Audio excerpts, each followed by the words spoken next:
Welcome back to the in.pencil podcast. I'm Adam, And I'm Jess. and we're returning like moments later to talk about Eminem. It's the return of the Mac.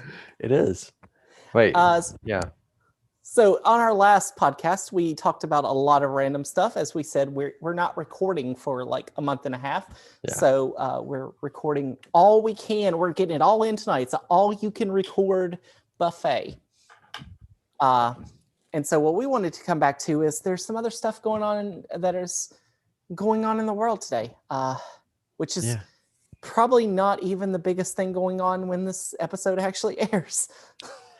No, well, that's probably true. Well, we'll have it up this week, so it'll be relevant. Yeah. So yeah, that's true. Well, we think we so hope that nothing overshadows this episode that bad. Right. Let's just put it that way. Oh God, yeah. You never know. It's every episode's outdated the moment you click off the record session. It feels like That's true. We really should be doing these live, honestly. Oh boy, how bad would that be? Anyway, so Eminem. So we wanted to talk more about we talked about Eminem and his terrible lyrics about window pane. If you don't know what we're talking about, he literally has. Let's find the line real quick before we get into other Eminem lyrics. Okay. Window pane lyric. So while you're doing that, I will be the defender in this, and I will be the prosecutor. I will defend Eminem's creative license to do what he does, and here's the lyric. Okay. Where should I start? See, this is from the song "Love the Way You Lie," which he's playing an abusive boyfriend, husband, abusive partner, and then Rihanna is playing the abused abusee. Partner. Yes. And people got mad at Rihanna for this song because she had real life, she was abused, and they're like, why would you write this song about this? It's like, this is literally her like therapy. Right. Like, well, this is a reflection of the reason why these kinds of songs are so popular. Before we even get into the lyrics, the reason why these songs about like spousal abuse and domestic violence and all this other stuff is so popular is because it is so accurate to how real life is. Like, so the reason this is one of his biggest hits is because a large portion of society that listens to this music, not even that, large portion of society in general has personal experience, not too indifferent from what is being described in the lyrics of these songs. So with that, continue. Yeah. So yes, and for Rihanna, as we said, I believe it was Chris Brown was her ex. Yeah. And he was very abusive. And then Eminem had a history of being abusive as well. That was pretty much in the world, that he was not exactly the nicest of guys and with his own personal relationships. Right. Now, we're not here talking about his personal relationships because a lot of that probably had to do with his drug issues too, which he got clean. Is he clean now? Yeah. Yeah. And is it true that Elton John is his sponsor? I think there is some truth to that. Yeah. Or possibly one of his sponsors. You can have multiple sponsors, I believe. Yeah. When you're someone like Eminem who's traveling a lot, it's not like you're going to have like easy to get to a sponsor. So I wouldn't be shocked if you have multiple people you talk to. Yeah. When you're on the road, it's got to be tough, musical. Well, I know that. So Royce da 5'9" had an issue with alcohol abuse until around the same time as when Eminem got clean. So I'm sure there's probably some level of sponsorship there as well. But so we're not getting into that. So let's first talk about this terrible lyric before we get into other lyrics. Let's see. Let me see. I'm trying to see where the rhyme stops. Okay. Life is no Nintendo game, but you lied again. Now you got to watch her leave out the window. Guess that's why they call it window pane. Pane. Right. Nobody knows what that means or why. That's not even a good pun. It's not even a pun. Right. So the I guess the breakdown of the lyric would be, are you actually defending this lyric? Listen, no. He's watching her leave through the window. He's not like throwing her out the window. He's watching her through the window, and that's why he calls it window pain, because he feels the pain of her leaving as he's watching her through the window. He's not physically throwing her out the window. If that's what's being interpreted here, I don't think that's exactly it. No, I'm interpreting like this is a terrible line. You can interpret why they call. That's why they call it window pane. What is this the line people? Is this the hill people want to die on when it comes to like trying to cancel Eminem? Like, oh no, this has nothing to do with that. This is just him. This is like the worst written lyric he's probably ever had. No. You have not. You need to listen to some more recent stuff if you think that is it. Okay, well, okay. Let me say this. This is one of his worst lyrics. If you take out the entire, wait, what album is this on? I should ask. That's on Recovery. Okay, if you take out the entire Relapse album, no, you have to listen to Recovery, and not Recovery, Revival. Revival has some pretty cringy lyrics on it. And honestly, when you put together so many lines with so many double entendres and stuff, it's no surprise that some of them are going to fall flat and people aren't going to get it. So I mean, and they're going to fall really flat, like pancake from a.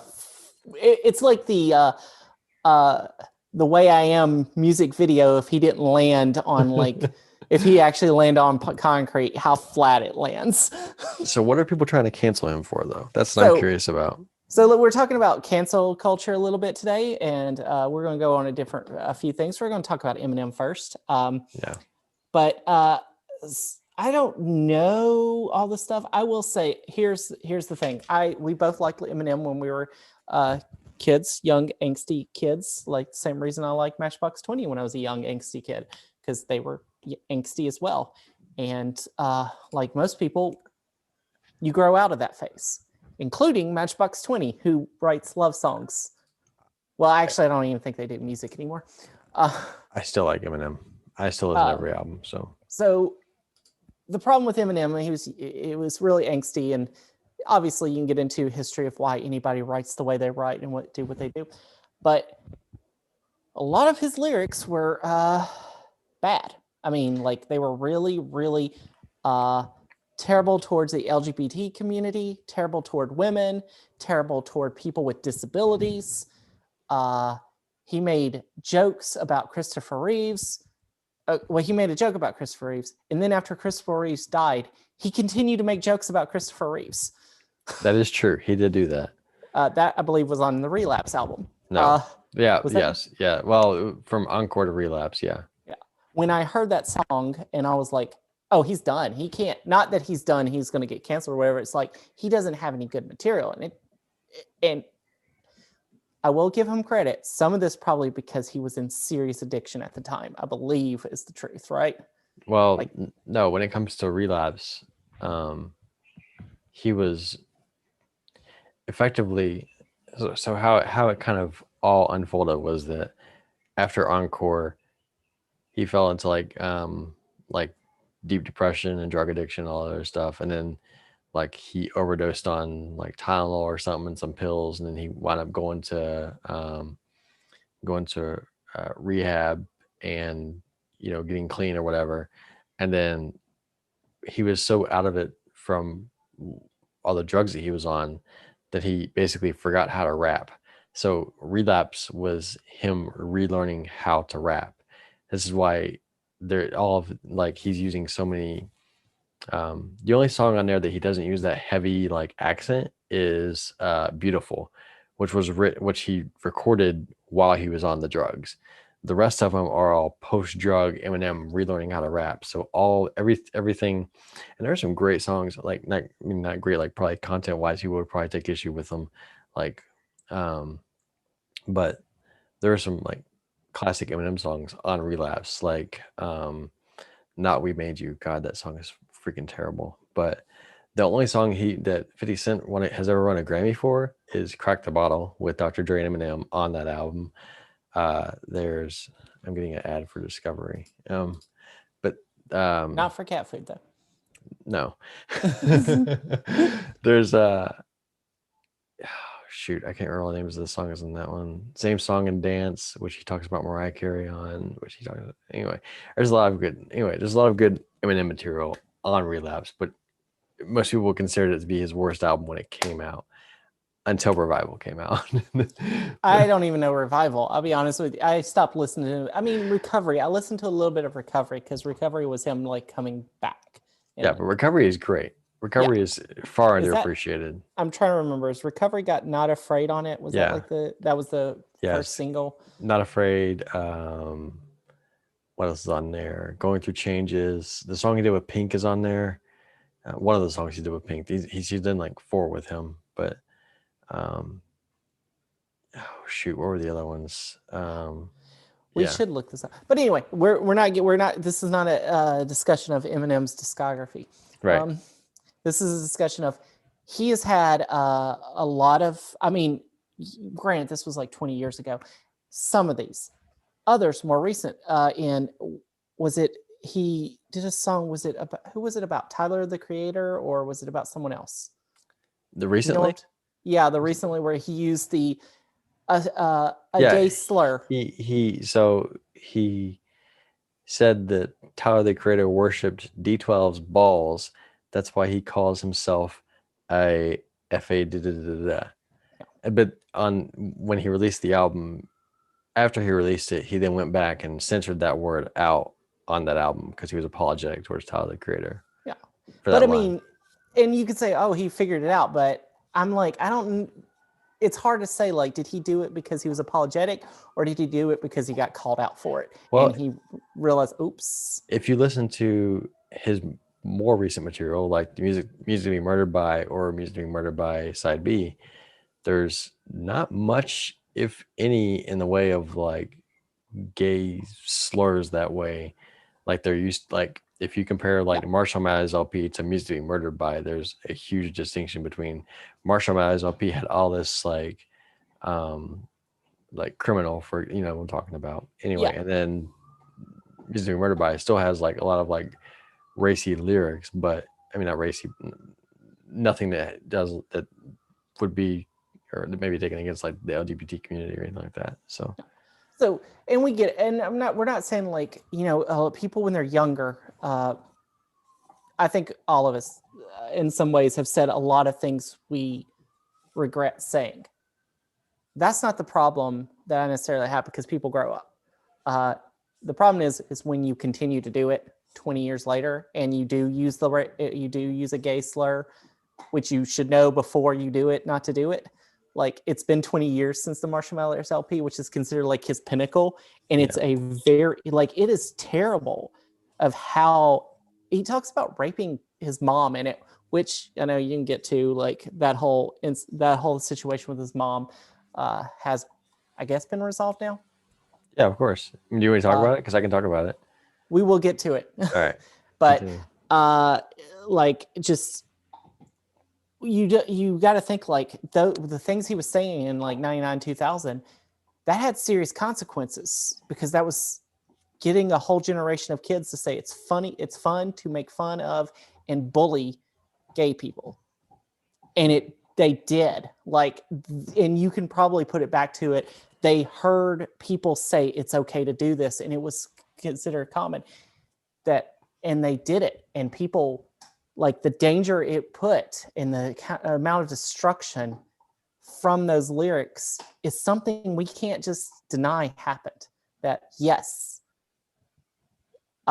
people got hurt because of those lyrics, physically and emotionally from those lyrics, that you can trace it back.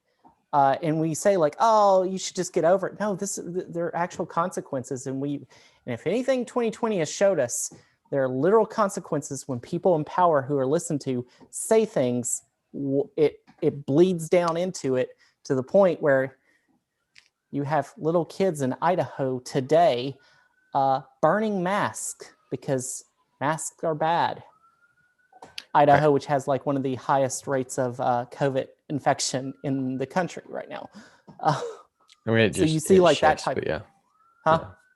Oh, the rates always shift from place to place depending on. And it's generally, though, you can tell like the rates tend to be, right at the beginning it was where there were large populations, but now it's just where people don't seem to care. Interestingly enough. Yeah, it's almost as if there's a correlation between caring about taking precautions and not getting COVID as bad. But anyway, there's real consequence. So I found a lyric that apparently is what they're trying to cancel here with love the way you lie. It's a line where he says, "If she ever tries to fucking leave again, I'm gonna tie her to the bed and set this house on fire." So I'm not sure why that line is. Wait, so they're gonna wait. So the issue is not the fact that he said some very terrible things about women and LGBT. No, it's about tying her to the bed and setting the house on fire. That's where the issue it's about in. Where he plays a character. The whole line is him. The whole fucking song is him playing a character. Okay, so yeah, okay. I should have looked this up more, because to me, and we just talked about, Love the Way You Lie is two people playing characters about something that really happens. Yeah. Because as someone who's worked around people who have been in domestic violence situations, the rule is, and this is no joke for those who need to know this, if you're in this situation, you don't just leave expecting everything to end well, because you're most likely to be killed when you actually leave the house. Right.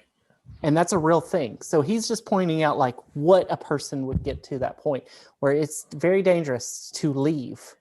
Right. My question is, why is this line what people are taking issue with? Why don't they go back to fucking Kim, where he's like, "So long, bitch, you did me so wrong. I don't want to go on living in this world without you." And then he's like, like, "Don't you get it, bitch? No one can hear you. Now shut the fuck up and get what's coming to you.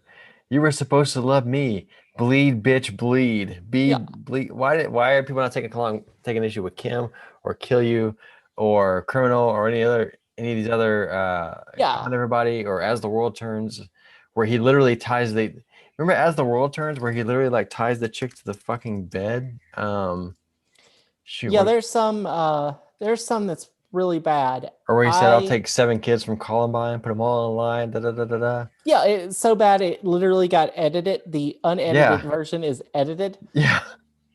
Why are they taking issue with this? Yeah, that's my question. It is interesting that this is the thing that people pointed out. I guess it's because it's a Rihanna song as well. It's people know it better, and they just Criminal and As the World Turns and Kim and Kill You were not singles as well. Because if you take all his singles, the ones that most people have heard, you don't get it's not as bad. I mean, Guilty Conscience is terrible. Let's just face it. Were you talking about date rape, basically? Yeah. But it wasn't as big of a single as like My Name Is. No, you know what the issue is? Is these fucking kids are all about this cancel culture shit now. Never went back and heard any of that stuff. They just remember Love the Way You Lie, so that's what they're going to. Yeah. They never heard Kill You or Guilty Conscience or Stan or any of these other where Stan drives his girlfriend in the back of a trunk off the freaking bridge and kills both of them. Nobody's ever taken issue with that. They played that at the Grammys with Elton John. In fact, we even use the term Stan now. Yeah, to describe like a super fan. Yeah. I guess we kind of forgot how creepy Stan is supposed to be. Like, Stan is not supposed to be someone you're like, that's who I want to be like. Yeah. I stan you.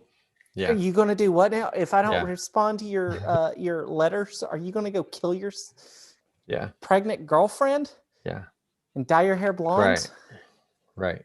Or brown or whatever color my hair is. So I have no problem. I have no contest with saying that Eminem has problematic lyrics, but I will say that if you listen to his progression over the course of the past 2 decades, he's not everything, but a lot of things that are extremely problematic about him, he's done a 180 on.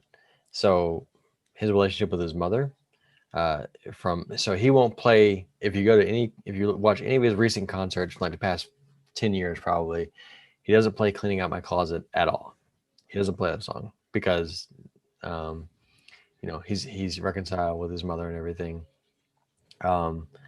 He had Headlights on the Marshall Mathers LP 2, which was basically like his whole entire reconciliation thing when he did with that dude from Fun, was Nate Russ or whatever his name is. Yeah. Yeah. Nate Russ? I don't know. And then, so like the last song that he did about his mom, more or less, was the song called My Mom on Relapse. And that was when he was in his like recovery phase from drug addiction and learning how to rap again or whatever. So, I mean, no contest. If there's anyone in society that you'd want to cancel, I mean, I'm sure Eminem's like the easy target, but there are so many people out there who are causing kind of if I could talk properly, who are having much more adverse negative effects on society that are getting away with it that nobody's trying to cancel, and then they're just going after Eminem because it's a clout chasing target. Yeah, I mean and I will say that for me, like, I don't believe it's cancel culture. I think that's just a term made up. It's more consequence culture. Like, take consequence for your actions. That's right. What, when we actually talk about that, that's what it is. And that's why I hate when they're like, let's cancel them. It's like, no, let's consequence them. We're not trying to say you can't make music anymore. You need to take consequence for your actions. Well, so here's the thing. So, okay, if you want somebody to be responsible for their actions, you should go after not Nick. What's the dude's name? Chris Brown. Yeah. Chris Brown is the reason people take issue with Rihanna being on that song, not Eminem. So go after fucking Chris Brown. He's the one who did all that shit. He's the one who's setting the example for all these fucking kids, right? He's the one who's still perfectly. Nobody's saying shit about Chris Brown anymore, but they're going after Eminem for lyrics he wrote 11 years ago. Like, get the fuck out of here. Yeah, I mean, what we should take issue with, like, if Eminem is singing songs, if he is singing Criminal in concerts, that's what we take issue with. That's what needs to be like, hey, dude, this is not cool anymore. It wasn't cool when you did it. You shouldn't be doing this anymore. Stop it. Well, he doesn't play, like I said, he doesn't play Clean Out My Closet. He makes, like, some of his other songs that have, I mean, he's Eminem. So he's always going to have these controversial lyrics no matter what. He's always going to have lyrics that are sexual or, you know what I mean? He's like the whole album is called Music to Be Murdered By. Like that's the theme of the album, right? So he's always going to have this. That's just who he is. But that doesn't mean that you should define your personality. Like, if you're a fan of his, like, I've been listening to him, me and you, well, I've been listening to him since I was in 8th grade, but I've never once attempted to kill my mother or raped anybody or committed domestic abuse. You know what I mean? Like, just because I listen to it doesn't mean. Yeah, it doesn't mean it does make it more likely if you see it as being acceptable. If you're prone to do these things, or if you think you're morally gray on these things, and you see someone in a position of power who's doing these things, you're going to be more likely to do these things. Say a president does these things. And I'm not just talking about our I'm not talking about recent presidents either. there are multiple presidents who have this on their slate of being very bad with women and raping women. Racial issues as well. Yeah. Oh yeah. There's a lot. So, like, everybody, when we say like the president who has raped a person, I think right now everybody goes to the same president, but there's at least 2 of them. We don't talk about John Adams or Thomas Jefferson or any of those. I'm talking about 2 that are still alive. Oh, I'm not sure who else you'd be talking about besides Trump, honestly. Bill Clinton. Oh yeah, okay, yeah. Anything he did with Monica Lewinsky is rape. Yeah. Let's just say what it is. Like, she was in no position of power. Yeah. She was young and she had no choice. She probably felt like she had no choice because the literal most powerful person in the world told her he wanted her to do it. And it's crazy how after all that happened, she became the bad guy somehow. Everyone made fun. So we talked about Tom Green before. There's old clips, probably still on YouTube somewhere, of where Yeah, she went on the Tom Green show and did interviews about this because she felt like she was being painted into a corner, basically by all this propaganda. That's the thing with society. Okay, if you're gonna take issue with somebody like Eminem or somebody like Tupac from back when he had his controversy, or Dr. Dre when he had his thing, where he took out that reporter or something in a club or something like that. If you're gonna take issue and try and cancel these people over that, then cancel the people that are actually hurting society, because these are just pop figures. These are just pop culture figures. Well, I wouldn't say that they're not. I think as a pop culture figures, you still have a lot of influence. Do you have as much influence as the president of the U.S.? Probably not. But do the movie studios have as much responsibility as does Universal Studios, who puts out controversial and problematic films, have as much as a moral obligation to be upstanding as Eminem? And this gets into another thing when we get into this whole thing. Johnny Depp. Let's just go ahead and talk about him. Johnny Depp was in the Fantastic Beasts and Where to Find Them film series, right? I don't know anything about that, but okay. So it's a Harry Potter. We're not even going to get into J.K. Rowling's terrible stuff that she's done. I mean, you could. I mean, it's okay. Well, that's equal playing ground as far as I'm concerned. She's a billionaire, or many times over a millionaire. Yeah. She went after trans kids, and then when people said when small publications said that's not very nice, she sued them until they gave her money because she didn't like being called mean. She's a billionaire, and she's going after trans kids because she can. I didn't know that. Let's face it, she's done some pretty terrible stuff. She's anti-LGBT, pretending to be LGBT friendly, and she's always shown that, and people have been calling her out for it for years.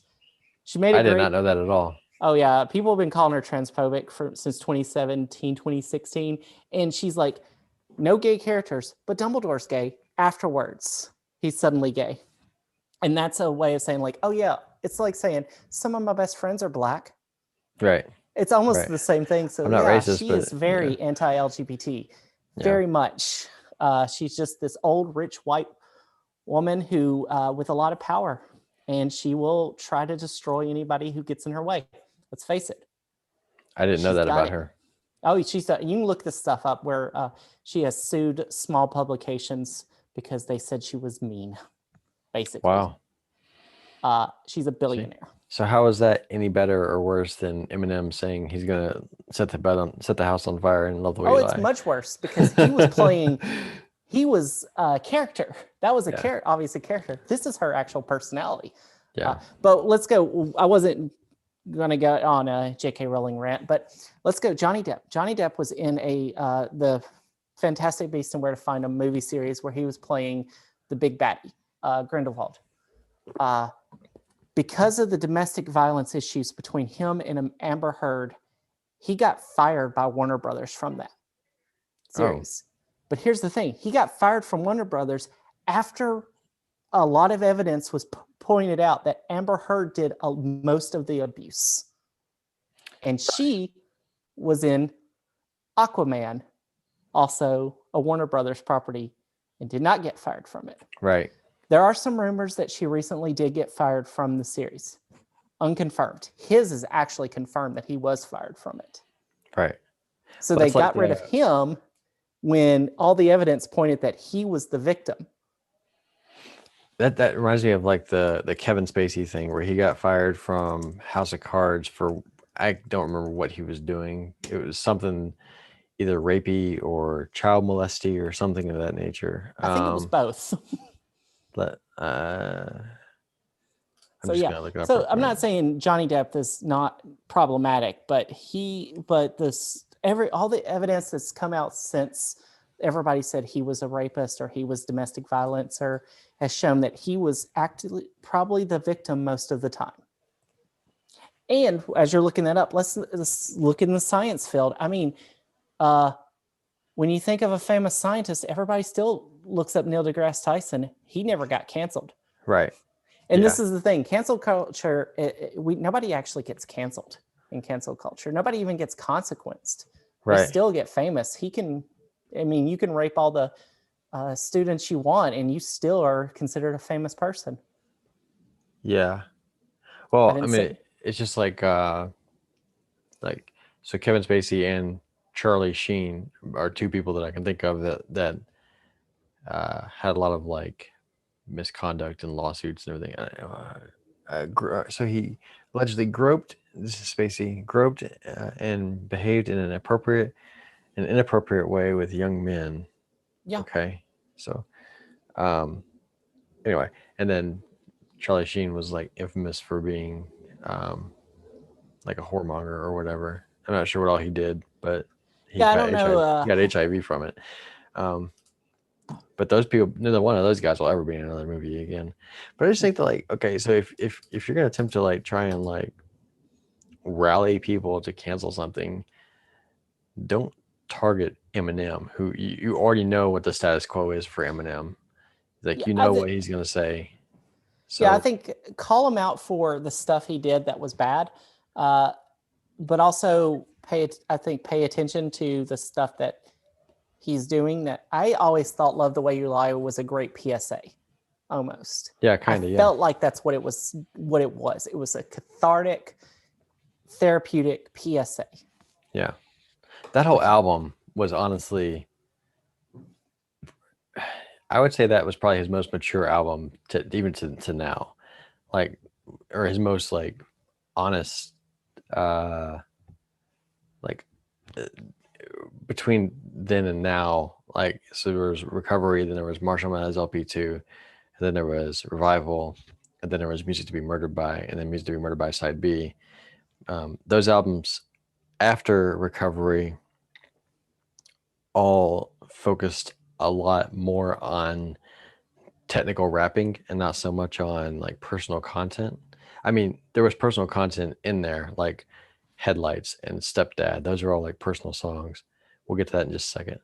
And then, but as far as like, if you want an authentic who Eminem is, if you look at Recovery, that's going to be the one that you're thinking of. Let's talk about Dr. Seuss real quick. Yes. Sorry, I'm just over here while you're trying to talk. I'm over here waving a book back and forth. So Eminem is not the only one currently in the headlines trying to be canceled. Dr. Seuss, right? Yeah. Maybe. When I say maybe, because if you listen to very conservative people, they're like, you're trying to cancel Dr. Seuss. Said by, no joke, the same people who wanted to boycott Disney World because they acknowledged gay people existed. Yes, exactly. And boycott and canceled the Dixie Chicks, right? Like, are we just going to forget, or the Chicks, they go by the Chicks, but at the time they were called the Dixie Chicks. Are we just going to forget that they got completely canceled? Yeah. Because they said they didn't like Bush. They didn't like the war. Started a war? Yeah. That a lot of people didn't like. I'm confused. Why did they get canceled? For the unnecessary death of 4,000 American service members and hundreds of thousands of Iraqi civilians. Yeah. But in under the guise of war on terror, but was actually more or less a war for oil.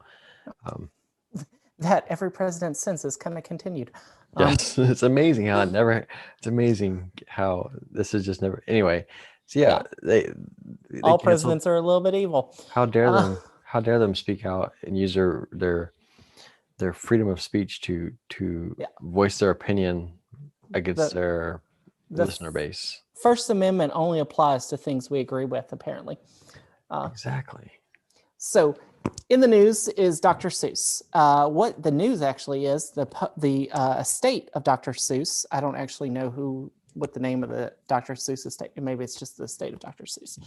Has stated that they are not publishing 6 of Dr. Seuss's books anymore because of racist caricatures and etc. Right.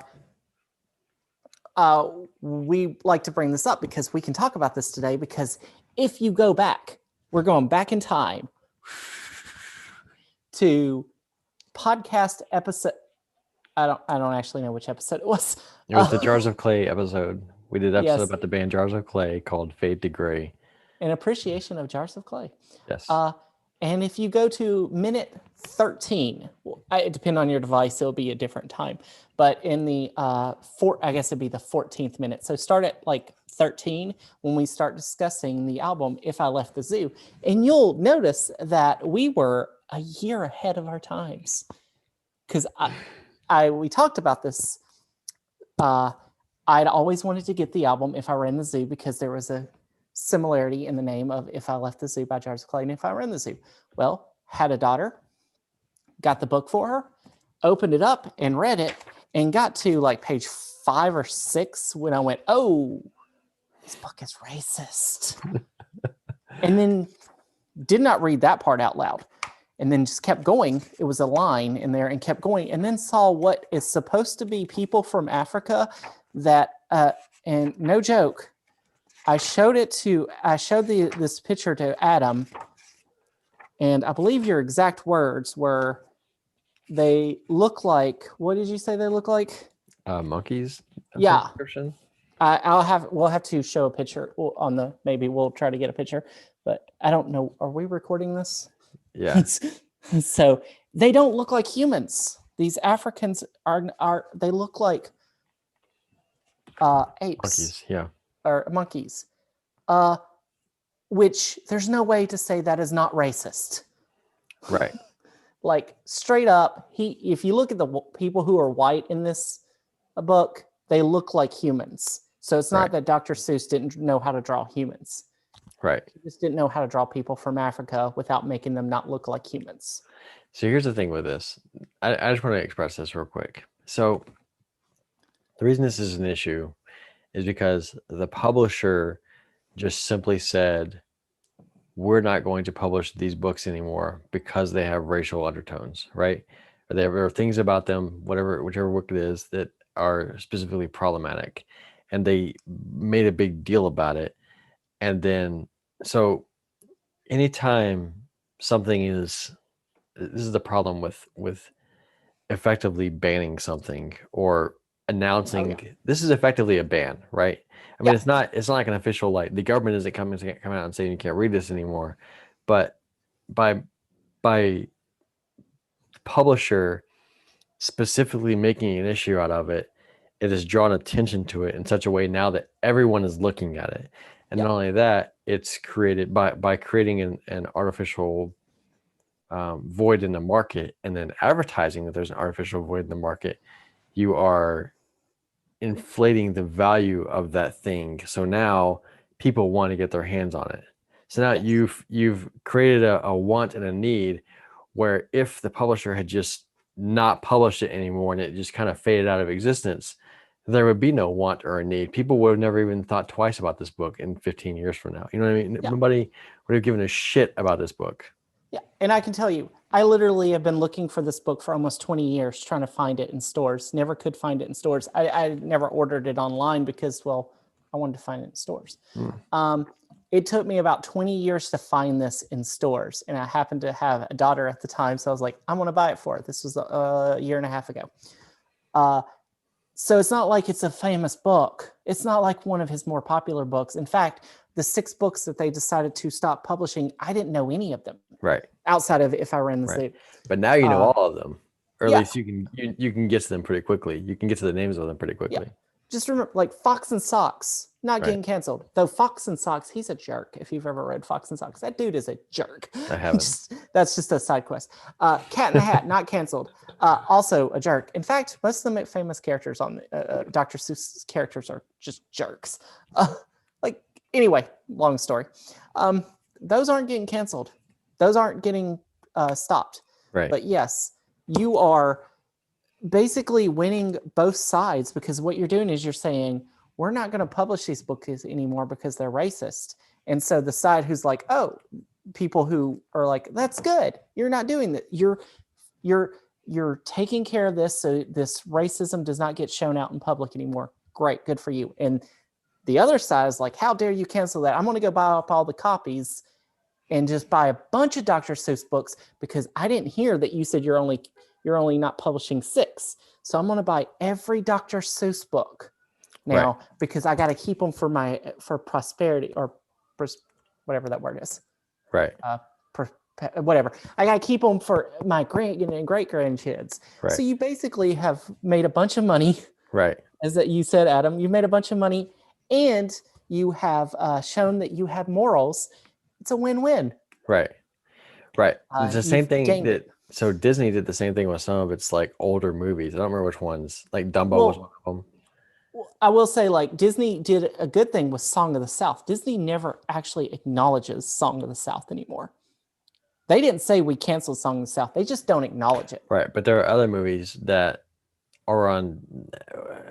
I gotta look it up again. But there are other movies that are on Disney Plus that they pulled out of the kids section of Disney Plus because they have racial undertones that they don't want the kids being exposed to. But they came out and said it. Yeah, right. That's the problem. That's the problem. Like, yeah, I will never let my daughter, as a child, watch Peter Pan. Right, that's one of them too. Yeah, Peter Pan is racist as F or AF or however the kids say it this day. F, yeah.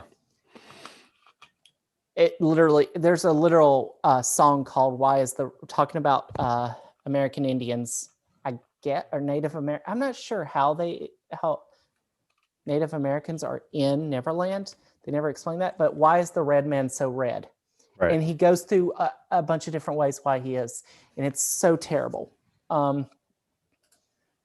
Yeah, of a line. The problem with what I consider, or what everybody's calling cancel culture or consequence culture, as you said, is that, I mean, you call it, but there is no real consequence. The consequence is that the offender gets more popular. Oh yeah, that's the consequence. I've seen it all the time. You see like a famous YouTuber or Twitch streamer, it's the worst thing ever. A Twitch streamer gets called out for being abusive, and the next time they come back, they rack up, everybody is donating money and giving all this stuff to them and like, yay, you're the best, and just keeps going, and they just live it up, and they can make like $10,000 in a single day. Right. We're not actually, the people who get hurt are the ones who call them out when it comes to like sexual assault and stuff. Whoever the victim was, that we go after the victim, like Monica Lewinsky. Right. And then Bill Clinton is considered one of the great presidents. Or Rihanna. Oh yeah, or we go after Rihanna. How dare she? How dare she write a song about being abused? And Chris Brown is awesome. Do you know that new song by Chris Brown? Yeah. It's like his consequence lasted all of like a year, and then we forgot about it. I still won't listen to a Chris Brown song. There are a few like artists that I will not listen to because of what they've done in their personal lives, and Chris Brown is one of them. Yeah. How long did it take before people actually cared about R. Kelly? Yeah, he's another one. Yeah, exactly. We've known R. Kelly has been problematic since the 90s when he married Aaliyah when she was like 16 or some shit. But yeah, there's or the people who are still like Bill Cosby should be freed because he's an old man. Bill Cosby raped a lot of people, and you're like, he's old, he's fine. Yeah. So there's a lot of issues with this, but I think if you're gonna cancel, if you're like, let's just say, for example, Interscope Records decides just not print any more copies of the Marshall Mathers LP, just not do it, and then the copies of the Marshall Mathers LP, they're out in the wild, have just dried up, right? People will just eventually fade out and stop listening or stop caring about it. If they just pull it down from Spotify. Some people will be like, oh, they pulled Marshall Mathers LP off Spotify. I wonder why. And if they just like don't say anything and just leave it off, nobody's going to be bothered by it. You know what I'm saying? Like people, the people who enjoy that album will still have physical copies of it and they'll listen to it. But if Interscope comes out and says, we have decided we're not going to press any more copies of the Marshall Mathers LP on vinyl or CD or cassette from now on because we don't agree with its anti-LGBT and its problematic lyrics in certain songs like Kim and Kill You and all, Amityville and all these other songs. These songs are problematic, so we're not going to press any more copies. The fucking every record store that has copies of that album right now would be flooded with people trying to get that album. It would artificially increase demand for that product. Yeah. It's exactly what happened with this fucking Dr. Seuss thing. Seuss. And it's just like nobody was buying if I ran the zoo. Nobody was buying this book. Nobody cared about this book. Nobody cared. All of a sudden they're like, it's my favorite Dr. Seuss book. It's like, please name 4 Dr. Seuss books. Right. I bet you can't. There's Cat in the Hat. That's the one I know. Like, oh, and here it is. Oh, my favorite is apparently, what is it? I saw it on Mulberry Street was one of the ones I got is getting not printed anymore. It's actually on the top of the back of If I Were in the Zoo. It shows a bunch of books, and and to think I saw it on Mulberry Street is the first one. I don't remember what the other 4 were. I don't either, and no one else does either. Yeah. Until they go look it up, and then they're like, I want copies of those books. So I blame society, because society decides to cancel, quote unquote, cancel the dumbest, most irrelevant shit at the when it's least relevant. And then the businesses that decide to turn this stuff off and cancel it, and then make a big deal about it, so that it creates this artificial demand. Disney, whoever publishes this fucking Dr. Seuss stuff. This was published by Random House, but I don't know if they still do. Probably, I wouldn't be shocked. This looks like a newer book. I'm sure it's a newer copy of the book. It looks brand new. So. Yeah, I'm trying to see. It says. I'm trying to. Copyright's 1977, but it's not telling me what year this was published. I don't know how to read this sometimes. I wouldn't worry about it. So anyway, those are my thoughts about this whole cancel culture thing. And then there are the kids on TikTok and Twitch and all these other things that decide that they want to find things to clout chase to cancel. So they bring attention to themselves and to the. So I mean, that's effectively what that is to me, is just clout chasing. So what I would say is, what should you do with this? Don't try to cancel things. Try to think about consequences. Like, this is what we're going after. People who've done terrible things, hold them accountable. And if they don't, if you put it to them and they're like, screw you, I don't care, then don't listen to them anymore. That's how you do this. Yeah. If it's just, I mean, Eminem's been saying that since he was 23 or something. If you don't like my music, don't listen to it. Yeah. But I will say, like, also, I think it's important to know, is this something that the person is still doing? Obviously, with Dr. Seuss, Dr. Seuss has been dead for years. So we don't know how he acts. And I did get on to, like, J.K. Rowling is currently being a pretty terrible human being. Well, she's not a terrible human being. She's saying terrible things. I don't want to say any person is terrible. That's just, mean, because I don't know her personally, but she has said some pretty terrible things. But also, I love J.R.R. Tolkien, and he's been dead for 40 years. 50 years? Anyway, I don't remember. I think he died in the 70s, I believe. So who knows? He was not necessarily a nice guy back then. He probably had some very anti-Jewish beliefs, but we don't know anymore. So we're just we're not canceling Dr. Seuss because Dr. Seuss is no longer alive.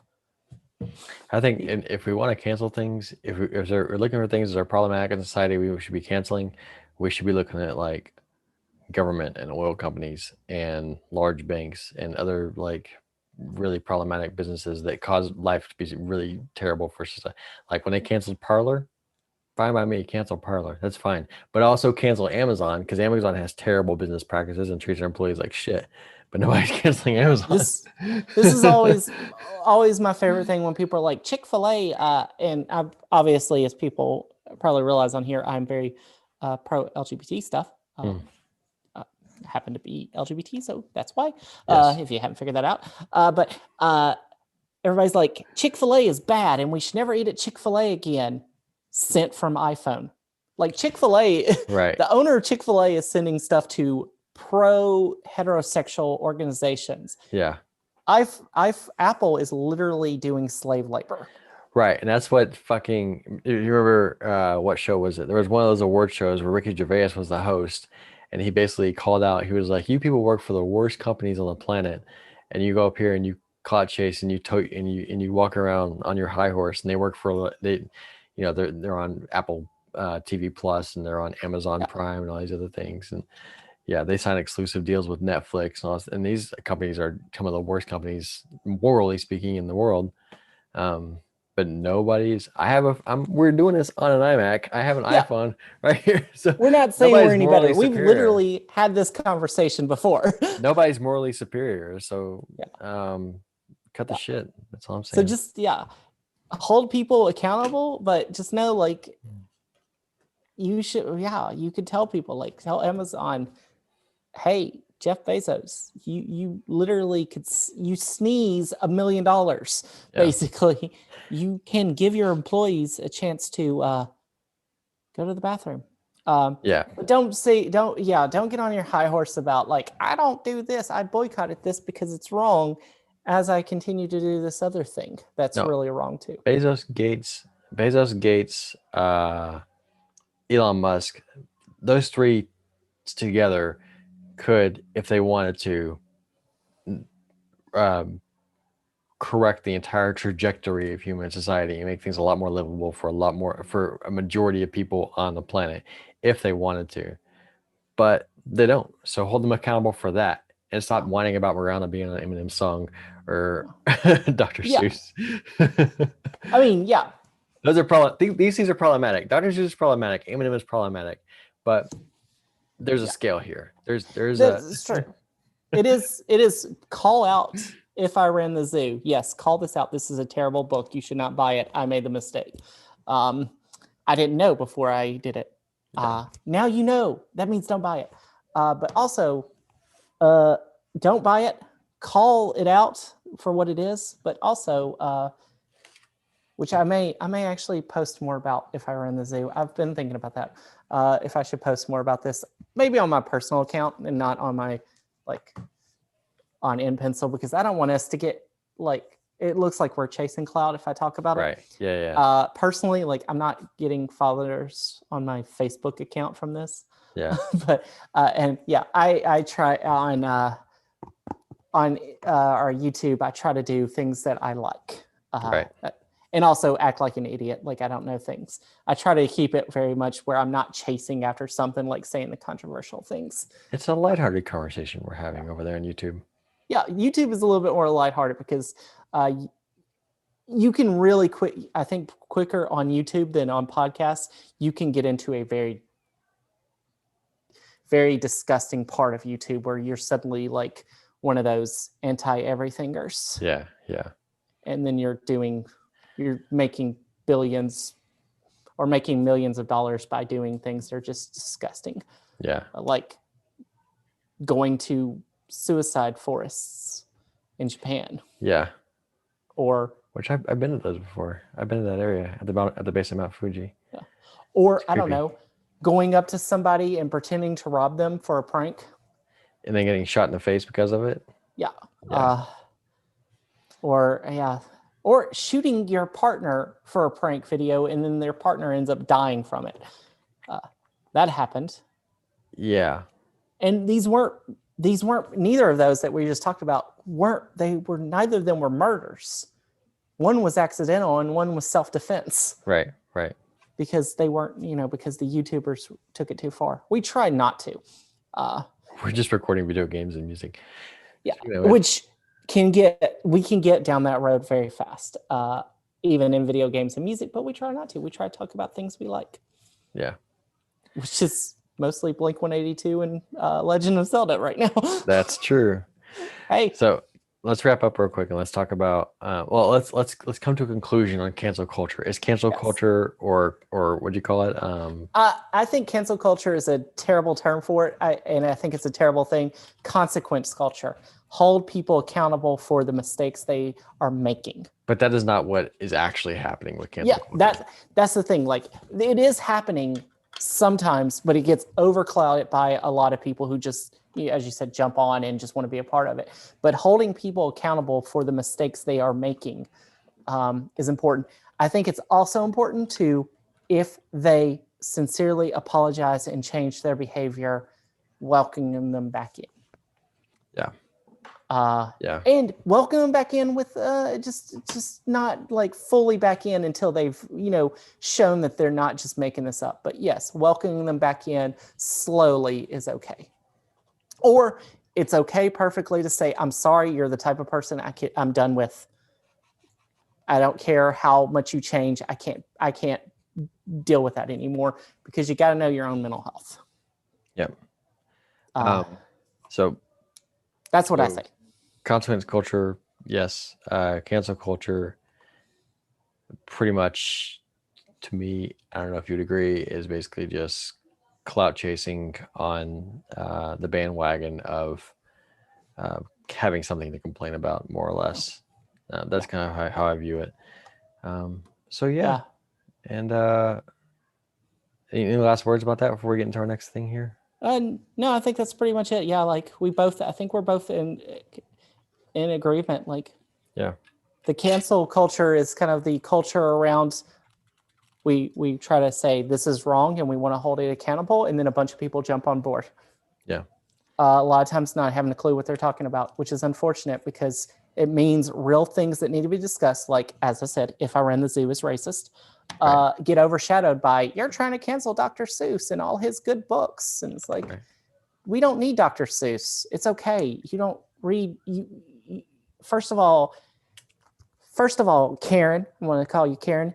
You're 50 and you don't have any kids. I doubt you're going to be reading your kids Dr. Seuss. That's true. I read my kids Dr. Seuss. My kids, I only have one. I read her Dr. Seuss, but not this book anymore. I don't have a kid, so I'm not worried about that at all. But so we're going to be making in an interim between our in our little break here, we're going to be maneuvering some things around with our YouTube. We're going to keep our main YouTube channel, the should we switch? Sorry, should we switch this into so this can be both YouTube and podcast, or is this just? I know. No, I'm just we're putting it in the podcast, and then we'll do the YouTube thing afterwards. Oh, I didn't know if you want to do both at the same time. No, it's fine. No. Okay. Anyway, sorry. So we're going to be transitioning our YouTube page into just basically focus on video games and music and all of our other stuff that we normally do, like the pandemic poetry and the other smaller,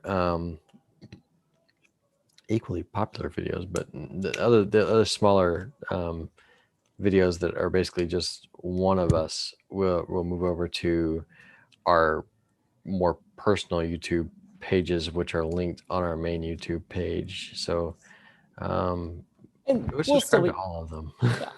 And we'll probably still promote them on our in.pencil like socials. Yeah. Oh yeah. Yeah. They're still part of the whole in.pencil program. It's just they won't be cataloged on our main YouTube page. And it's the thing about the YouTubes. You want to keep a nice focus. And we spent the first year, like we're actually coming up on a year of doing YouTube. I think our first video we uploaded, we had the YouTube channel for a while. We just didn't know what we wanted to do with it. But I think our first video we uploaded was in early April or late March. I can't remember exactly. And something like that. So we're coming up on a year. We figured out what we liked and didn't like. I mean, the life hacks video series did really well, but I really got tired of them. Yeah, I mean, and they're fun to do when the moment strikes. So that's the thing. Like these videos are all nice to do when there's an idea that comes up. But I mean, honestly, we're just doing it for fun anyway. So yeah, and I've loved the pandemic poetry series, but all the poems are starting to be the exact same poem. So I've got one left, and I will put that on the main page because it's literally going to be the last one in that series. And then on my my YouTube page, I may create a new poetry series, but it won't be pandemic related because actually only like one or two so far of the pandemic poems have had anything to do with the actual pandemic. Right. The rest are just apocalyptic literature. Yeah. Well, and then so my intention is to focus somewhat on music, more or less. So I mean, I enjoy. I don't think we're going to do any more like official like playthroughs of video games. I think just doing the topical video game things will be better off for us. I think we might do some playthroughs. I think more obscure stuff is more interesting when we do like some one or two videos of that. We do have a few more videos for A Link to the Past and Super Mario 3D World that will be put out, but that's probably going to be it of the actual Let's Plays. Yeah. Because y'all have seen Let's Players. Y'all know these videos. Yeah. It's a lot of work to actually put them into them, and we just don't have as much offer to it. When I make a 6-minute video and I make a 30-minute video, and the 6-minute video is a lot more work, you would think, but it actually seems to be the exact same amount of work sometimes in the editing process, which is annoying because the 30-minute Let's Play should just be, you just put it up there, but it's, it doesn't always work out that way because Adam cusses a lot. I'm sorry. I know. There's one time where you say, what is it? I forgot. You say one cuss word like 6 times in a 3-second space. So if you're ever watching one of our Let's Play videos and it's just and there's just silence for like 5 or 6 seconds, just assume it's just Adam being beeped out completely. Yep. That generally happens. There's a few places where I've seen that. I'm sorry. I just happen to have that vocabulary. It's not my fault. Yeah. It's actually Eminem's fault, and so cancel Eminem, more or less. Yeah, and Dr. Seuss, because he literally draws Africans as if they're not human, and that is wrong. There's no way around this, and if you don't understand that that's wrong, this podcast is not for you. I'm just going to be honest. That is objectively problematic, honestly. Yeah, that's just, there's no way around that. Yeah. So, I think that's about all for today, honestly. Yeah. If you have any questions, feel free to hit us up. All of our links are on our website at in.pencil.live. Our YouTube channel is at youtube.inpencil.live. And you can email us at either Jess or Adam at in.pencil.live. And you can tweet us. Just don't look for anything from us next couple of weeks because we've got a lot of stuff going on personally. And next time we hear from us, I will be on the other side of the world, which will be fun. And next time you hear from us, I'll be approximately 1/12 of the distance around the sun that I am now. That's a very interesting way of putting it. So will Adam, truthfully. And so will you, theoretically, unless you got left at the spot. Right. Sucks for you. All right. Anyway. Like, it's not even a low range point. All right. That's it. I'm Adam. I'm Jess. And we'll see you in a month, roughly. Yeah. Bye. Bye. Life is not written in ink. We change, we grow, we make mistakes, we learn, and eventually we fade away. Life is written in pencil. Thank you for listening to the In Pencil podcast.